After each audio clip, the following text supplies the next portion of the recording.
Hello everyone, आप सभी का आपके अपने चैनल यूपी एग्जाम पॉइंट में स्वागत है। मैं आशा करता हूँ आप सब ठीक होंगे और आपकी पढ़ाई जो है बहुत अच्छी तरीके से चल रही होगी। आज मैं लेके आ गया हूँ केमिस्ट्री का एक और नया टॉपिक। अभी तक हम लोगों ने पढ़ा कार्बन और उसके यौगिक के बारे में पढ़ा, आईपीसी नाम तक पढ़ लिया। आगे हम लोग आज पढ़ेंगे कार्बन और या कार्बन के कंपाउंड जो है, कार्बन के जो यौगिक हैं उनका हम लोग रासायनिक गुणधर्म पढ़ेंगे, या कहा जाए केमिकल प्रॉपर्टीज ऑफ कार्बनिक यौगिक। ठीक है, तो आज हमें पढ़ना है रासायनिक गुणधर्म। ठीक है, रासायनिक गुणधर्म किसका पढ़ना है? कार्बनिक यौगिक का।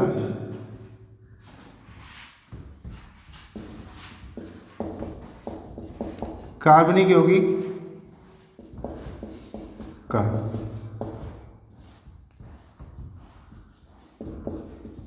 ठीक है, तो आज हम लोग पढ़ेंगे कार्बनिक यौगिक का रासायनिक गुणधर्म।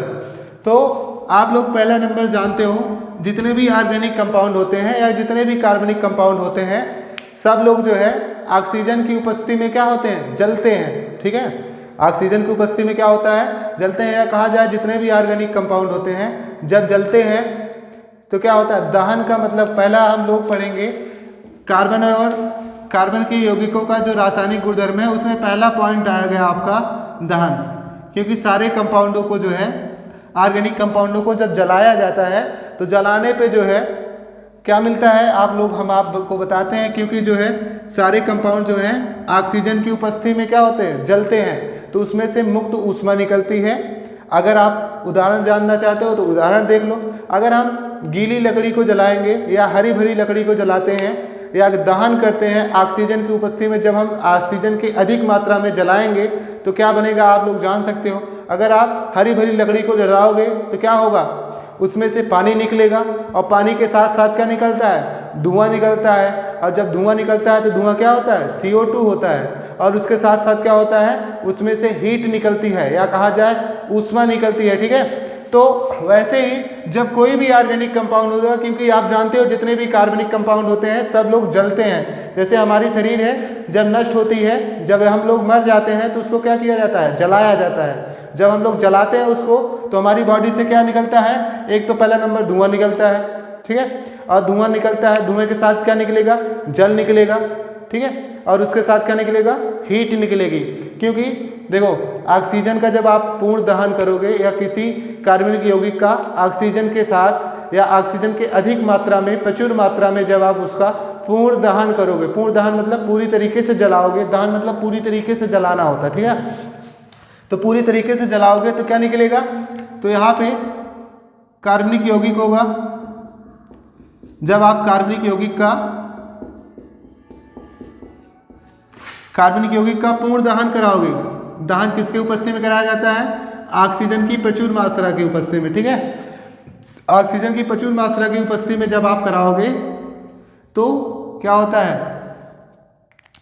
हमने आपको बताया कि पहला नंबर किसी को जलाते हो तो उसमें क्या निकलता है? धुआं निकलता है। और धुएं के साथ क्या निकलता है? पूरी तरीके से जलाओगे तो आप उसमें से पानी निकलेगा, और पानी के साथ साथ क्या होगा? हीट निकलेगा। ठीक है, समझ में आया? तो जो दहन होता है, दहन का प्रोसेस जो होता है, दहन में ऑक्सीजन की उपस्थिति में क्रिया तो कराई जाती है, ऑक्सीजन के साथ क्रिया कराई जाती है, लेकिन वस्तु को जो है पूरी तरीके से दहन किया जाता है। दहन मतलब पूरी तरीके से जलाया जाता है। ठीक है, इसमें तो कोई भी ऑर्गेनिक कंपाउंड होगा, ऑर्गेनिक कंपाउंड जो है, जब मान लीजिए आप CH4 है, CH4 को जो है ऑक्सीजन की उपस्थिति में आप जला रहे हो। ठीक है, तो ऑक्सीजन की उपस्थिति में जब जलाओगे आप तो जलाने के बाद क्या बनेगा? दहन में आपको बताया, दहन का मतलब पूरी तरीके से जलना होता है किसी ऑर्गेनिक कंपाउंड का। जब पूरी तरीके से जलेगी ऑर्गेनिक कंपाउंड तो कोई चीज जलेगा, कोई भी वस्तु जलेगी जब, ठीक है, जैसे हरी भरी लकड़ी हो गई, जलेगी तो क्या निकलेगा? धुआं निकलेगा। ये आपका धुआं हो गया। उसके साथ साथ क्या निकलेगा? जल निकलेगा। ये जल हो गया आपका। उसके साथ क्या निकलेगा? हीट निकलेगा। तो आपको याद हो जाएगा ना, ये सबसे सिंपल ट्रिक है। कोई भी ऑर्गेनिक कंपाउंड को आप जलाओगे, किसी भी वस्तु को जलाते हो जब आप, तो क्या निकलता है? O2 निकलता है, H2O निकलता है और हीट निकलता है। और कोई भी वस्तु कब जलती है? जब ऑक्सीजन की उपस्थिति होगी उसमें, तब। ठीक है, तो CH4 जो है जब जलेगा तो क्या निकलेगा, CO2 निकलेगा, इसके साथ साथ इसमें क्या निकलेगा, H2O निकलेगा और हीट। इसके अलावा कुछ इसमें बनता नहीं। दहन प्रोसेस में यही होता है, वस्तु को जो है पूरी तरीके से जलाया जाता है, दहन किया जाता है, तो पूरी तरीके से दहन करने पर CO2 मुक्त होता है, H2O बनता है और इसके साथ साथ हीट बनता है। ठीक है, चलिए यहाँ पे अब हम लोग बैलेंस कर लेते हैं। यहाँ पे देखिए O की मात्रा कितनी है, 3 मात्रा है। तो जब 3 मात्रा है भैया, यहाँ पे देख लीजिए 3 मात्रा है, तो यहाँ पे H की 4 मात्रा है, तो 4 करने के लिए 2 से हमने गुणा करा दिया। अब जब 2 से गुणा करा दिया तो H 4 हो गया और O की संख्या कितनी हो गई, A भी 2 हो गई।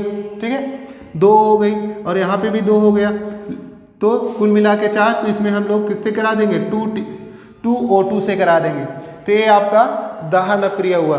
तो दहन अपक्रिया में क्या होता है, हमने आपको बताया, दहन अपक्रिया में किसी भी कार्बनिक कंपाउंड को ऑक्सीजन की अधिक मात्रा में पूरी तरीके से दहन किया जाता है, पूरी तरीके से जलाया जाता है।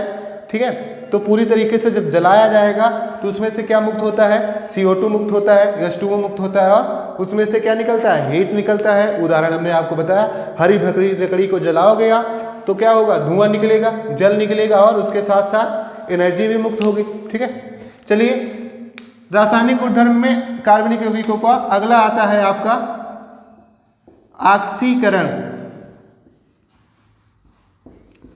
ठीक है, ऑक्सीकरण आता है, इसको हम लोग कहते हैं ऑक्सीडेशन। अब ऑक्सीकरण और दहन में क्या अंतर होता है, इसमें देखो, इसमें भी O से क्रिया होती है। ठीक है, ऑक्सीकरण में भी O से अपक्रिया होती है, मतलब O की उपस्थिति में जलाया उलाया जाता है।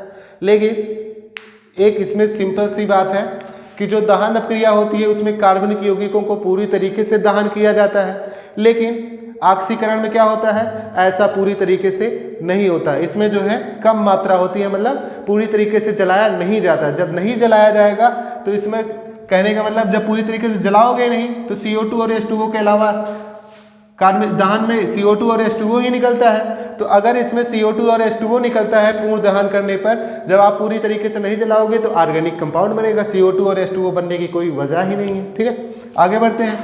तो क्या होता है ऑक्सीकरण में, क्या होता है, तो ऑक्सीकरण में कार्बनिक यौगिक को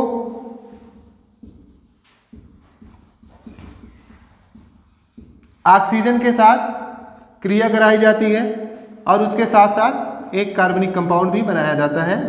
ठीक है, कार्बनिक यौगिक ही बनाया जाता है।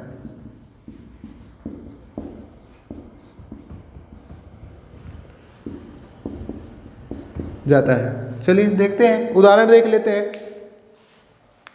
तो यहाँ पे मान लिया हमने कि एक उदाहरण है एल्कोहल का, C2H5OH है। चलिए अब ये जो है O की उपस्थिति में क्रिया हो रही है। O मतलब ऑक्सीडेशन हो रहा है। जब किसी में ऑक्सीजन का एडिशन होता है तो वहाँ पे ऑक्सीडेशन रिएक्शन होती है। ठीक है, ऑक्सीजन का जिसमें योग होता है या जुड़ता है ऑक्सीजन जिसमें, तो वहाँ पे ऑक्सीकरण अपक्रिया होती है। तो क्या बनेगा, CH3COOH बनेगा और इसके साथ साथ क्या बनेगा, H2O बनेगा।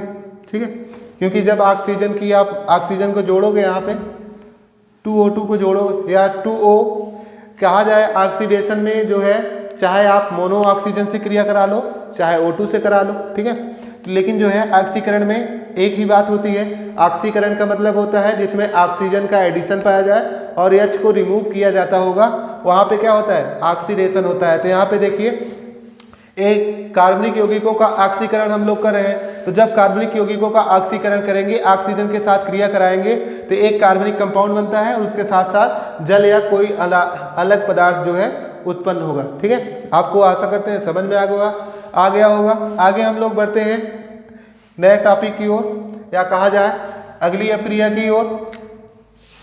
अगली अपक्रिया में जो है हम लोग जानेंगे योगात्मक अपक्रिया क्या होती है।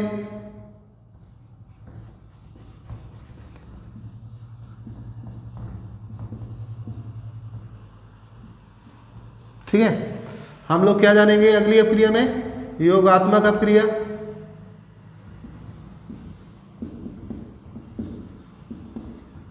चलिए, अब योगात्मक अपक्रिया हमने पहले वाले चैप्टर में बताया था, जिसमें रासायनिक अपक्रिया और समीकरण जब पढ़ रहे थे तो हमने बताया योगात्मक अपक्रिया क्या होती है, जब हम लोग एक से दो या दो से अधिक पदार्थों को योग में करके मतलब जोड़कर एक ही पदार्थ या एक ही उत्पाद बनाते हैं तो आपकी क्या होती है, योगात्मक अपक्रिया होती है। तो यहाँ पे हम लोग क्या पढ़ रहे हैं, कार्बनिक यौगिक पढ़ रहे हैं। तो कार्बनिक यौगिक में हम बता रहे हैं आपको, तो कार्बनिक यौगिक पढ़ रहे हैं, तो कार्बनिक यौगिक का योगात्मक अपक्रिया जब करोगे तो जब दो या दो से अधिक कार्बनिक यौगिक को मिलाकर एक कार्बनिक यौगिक बनाया जाता है तो आपका क्या होगी, योगात्मक अपक्रिया होगी।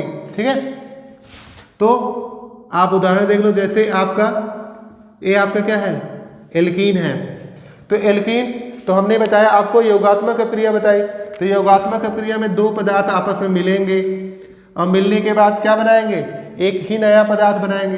तो जैसे यहाँ पे ए एल्कीन है, एल्कीन में H मिला है, H2 हम मिला देंगे। तो अगर H2 मिला देते हैं तो क्या बनता है,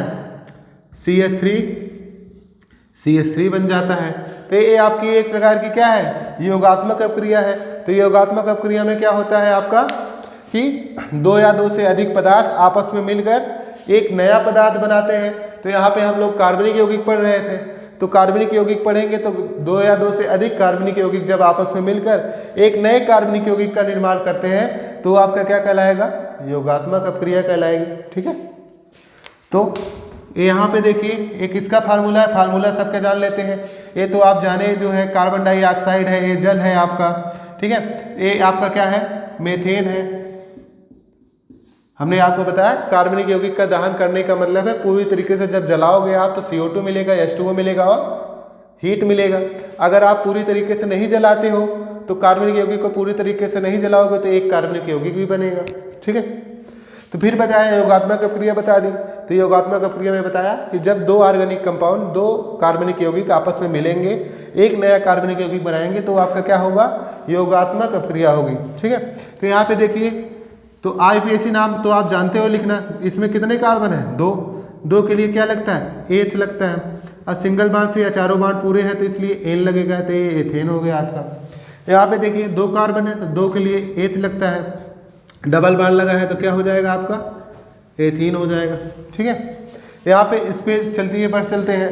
यहाँ पे दो कार्बन है तो दो के लिए क्या लगेगा, एथ लगेगा। अब यहाँ पे एथेन लिख लीजिए। अब यहाँ पे COOH है, COOH के लिए क्या लगेगा, ओइक अम्ल लगेगा। समझ में आया। ठीक है, इसका नाम क्या है, एथेनोइक अम्ल है। चलिए इसको बढ़ते हैं, देखते हैं। यहाँ पे दो कार्बन है तो दो के लिए क्या लगता है, एथ लगता है। अब यहाँ पे OH लगा है तो इसके लिए क्या लगेगा, आल लगेगा, तो एथे नाल हो जाएगा। ठीक है, इसको हम लोग क्या कहते हैं, एल्कोहल कहते हैं। एल्कोहल मतलब दारू। ठीक है, तो ये आपका था, तीन रिएक्शन थी, दहन अपक्रिया, ऑक्सीकरण अपक्रिया और योगात्मक अपक्रिया। चलिए आगे बढ़ते हैं अगली अपक्रिया की ओर। चलिए हम लोग अगली अपक्रिया की तरफ बढ़ते हैं। अगली अपक्रिया आपकी है प्रतिस्थापन अपक्रिया।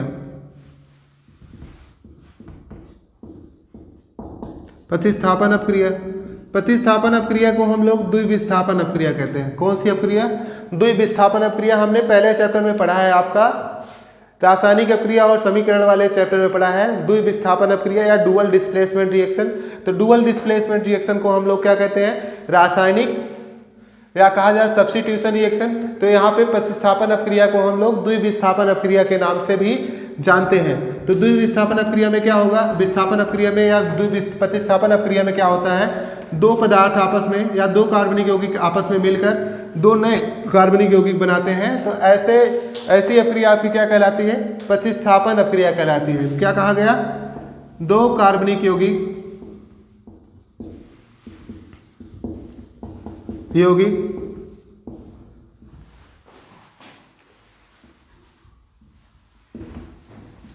आपस में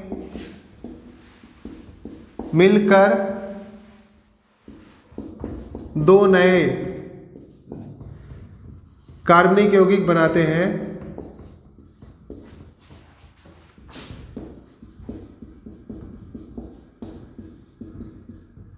ठीक है, दो नए कार्बनिक यौगिक बनाते हैं। तो ऐसी अपक्रिया क्या होगी आपकी, प्रतिस्थापन अपक्रिया होगी।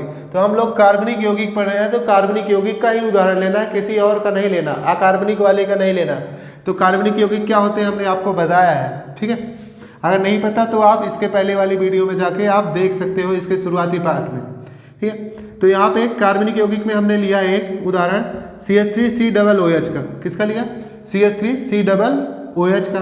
फिर इसके बाद हमने एक और उदाहरण लिया, हमने एल्कोहल ले लिया, ठीक है।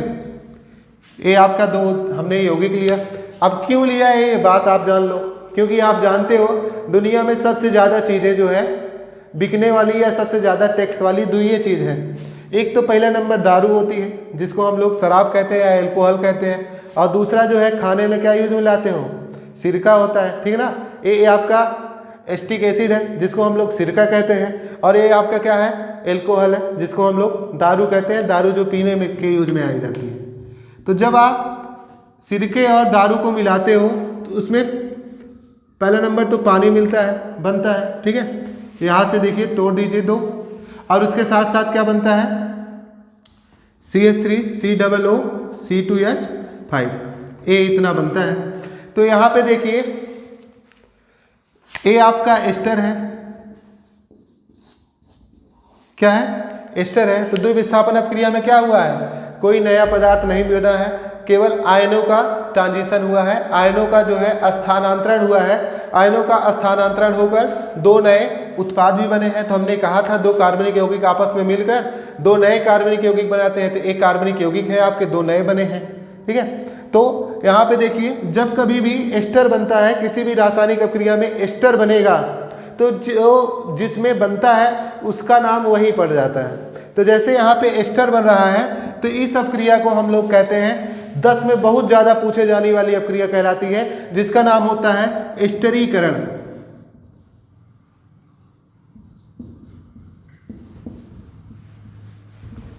ठीक है। तो क्या नाम होता है, एस्टरीकरण, ठीक है। तो यहाँ पे देखिए प्रतिस्थापन अपक्रिया में हमने एक और अपक्रिया सीखी जिसका नाम था एस्टरीकरण, सबसे ज़्यादा पूछे जाने वाली, ठीक है। तो इसमें क्या होता है, तो प्रतिस्थापन अपक्रिया में केवल आयनों का ट्रांजिशन होता है, आयनों का स्थानांतरण होता है, और आयनों का स्थानांतरण करने के बाद जितने आपके प्रोडक्ट रहेंगे, जितने आपके रिएक्टेंट मतलब अभिकारक रहेंगे, उतने ही आपके क्या बनते हैं, उत्पाद बनते हैं। तो ऐसी अपक्रिया क्या कहलाती है, आपकी प्रतिस्थापन अपक्रिया कहलाती है, ठीक है। तो आगे हमें जो है पढ़ना है क्या, कार्बनिक यौगिक में दो ये कार्बनिक यौगिक हैं जिसको हम लोग कहते हैं क्या है, पहला आपको बताया जो सबसे ज़्यादा पॉपुलर दो चीज़ें हैं, आपका एस्टिक एसिड है और दूसरा क्या है, एल्कोहल। तो हमें जो है क्या पढ़ना है, एल्कोहल का रासायनिक गुण और CH3OH का रासायनिक गुण। इसको तो हम लोग आसानी से पढ़ सकते हैं, ठीक है ना। इसके लिए अगर आपको ये जो है आसानी जो अपक्रिया है समझ में आई है, पूरी तरीके से समझ में आई है, तो आप जो है वीडियो को बहुत ज़्यादा से ज़्यादा लोगों तक शेयर कीजिए ताकि हमारे साथ बहुत बच्चे जुड़ सकें, ठीक है। तब तक के लिए जय हिंद, जय भारत।